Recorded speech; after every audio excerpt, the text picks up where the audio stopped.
Crumbl cookies, 5 out of the 6 cookies are new every week. That's actually the same thing as frozen yogurt because 6 out of the 8 flavors are new every week. You know what hasn't done that yet is ice cream stores. I haven't seen ice cream stores switch all of their flavors except for just like chocolate and vanilla every week. They don't do that. So there's probably an ice cream store like disruptor who could make that switch. Froyo did it first. They just did it to cookies. We ordered the Crumbl cookies just because we're like, let's try these ones. But like after enough time, they're just cookies. But that variety like keeps you, extends your LTV. So I've been thinking about that as a principle in terms of how to extend lifetime value with any kind of consumer-facing services or products. Like how can we just create consistently rotating new flavors? I will try all of the flavors of a brand and then I won't really buy much more after that. Even if I have a favorite, I'll still rather try a new one of another brand than go back to a favorite of that one. I just love novelty. I think a lot of people do. They also know that the more options you give someone, the more total food they'll eat. And so if we think about total food as like a proxy for LTV, like the more things they'll consume, Oreos figured that out and was like, okay, we'll just fucking put limited flavors every weekend. And so people were like, oh, let's see what carrot cake Oreos taste like. Do you think that there is a point of limiting returns on it though? Crumbl doesn't have 100 cookies every week. They have 5 new ones.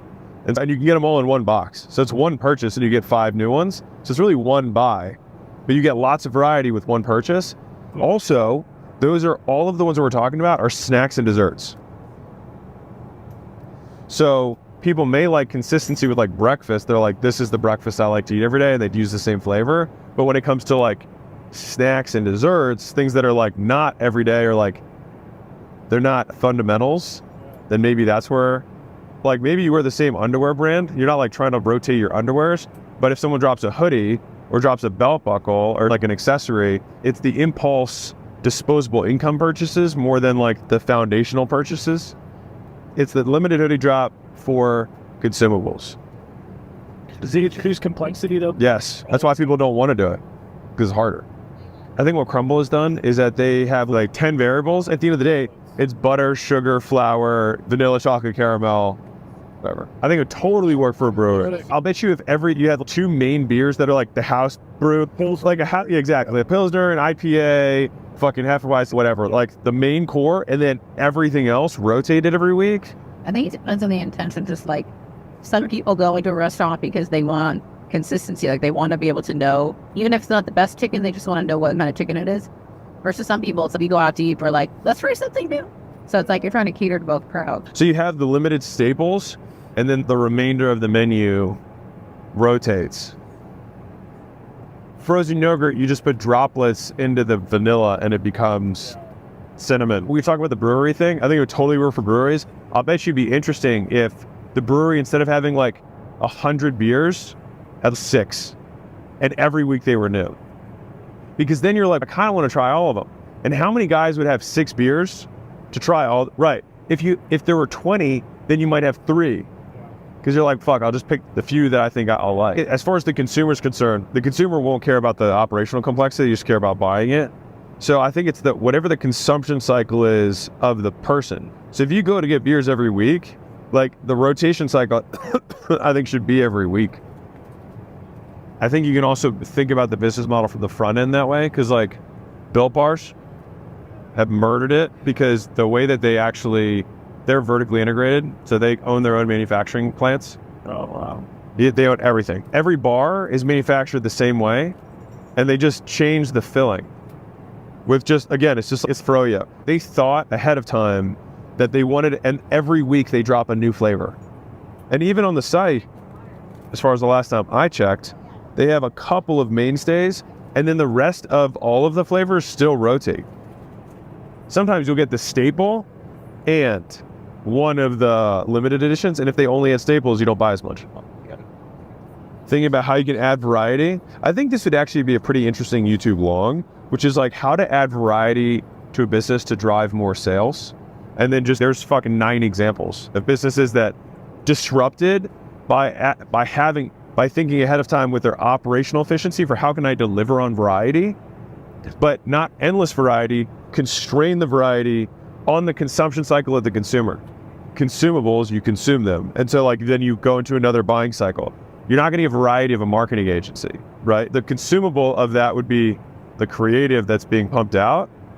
But in terms of like me as a customer buying, you're going to get the same service. So I think it's more for high velocity, many time a year purchases for things that consume quickly, which lend themselves to impulse purchases, apparel, and obviously food and drinks. So it's like, I would framework this out. I'd be like, all right, first thing is, let me give you an example of why varieties really can drive a lot of sales into a business.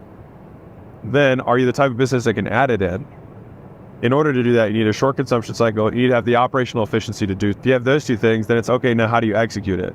So you execute it by having your core staples that people always come back for. And then you have your variety box, which should be still constrained, because if you have too much variety, you have the jam effect. You have enough that ideally somebody could have all of them. If you think about it from an executive standpoint, right? So somebody's at a big company and they're like, we should do a limited flavor. They do that. And then they're like, we should do more. It's yes and no.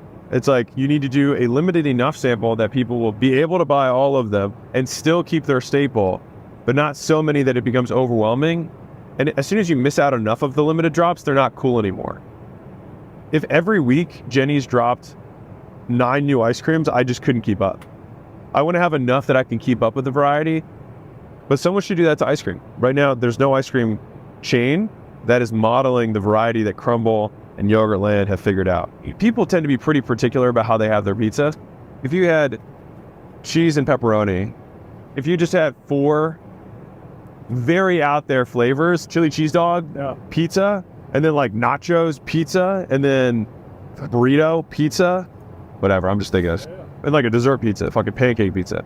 Like people are like, holy shit. But they'd be like, all right, I'll have a cheese and I'll have a small of the, right? Yeah. And they're like, fuck, that was good. But like, you think about that when you walk in, it's like staple, 4 varieties. And I think it's right in that 4 to 6, 4 to 8. Froyo, I think, gets away with more because you can get multiple. Right. I know that Yogurtland does, I think, 1 a month, one or 2 new flavor drops per month. And they have chocolate vanilla. And then they have a couple of the greatest hits. Cookies and cream is usually there. There's a couple of the more mainstays. But I think that what they're doing doesn't necessarily mean that there's not a better way they could be doing it. It's just they're better than everyone else. What do you think of like mystery purchases? About it, you know? Yeah. To me, I'm not a huge fan.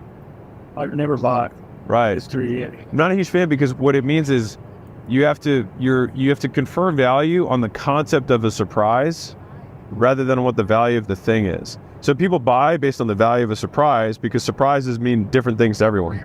Some people hate surprises. If they announce 4 times in a row that the surprises were insane, then what you're buying is just something that has a likelihood to be good. Does that drive more demand than just like having a rotating thing that you clearly sell? No. I don't know. A surprise hoodie versus this is the design. I think it's what's the utility? Because if you have if it's binary with clothes, either you like it and you'll wear it or you're probably not going to wear it. A cookie, it's hard to really fuck up a cookie. No. It's more you're like, oh, that's novel. It's more the newness of it than like that sugar, butter, and flour tastes bad in this combination. Like you could eat any of the cookies pretty much ever. Yeah. The margin of error on the flavors is way lower. If you get some random frozen yogurt flavor, it's still frozen yogurt. It's still cold. It still tastes ice creamy. But if you have a hoodie that just is clearly not your vibe, you just never wear it. What are the elements that make variety work? It's like, it has to match the consumption cycle. It has to be on products that are usually impulse that match that. It has to have a low margin of error associated with the purchase.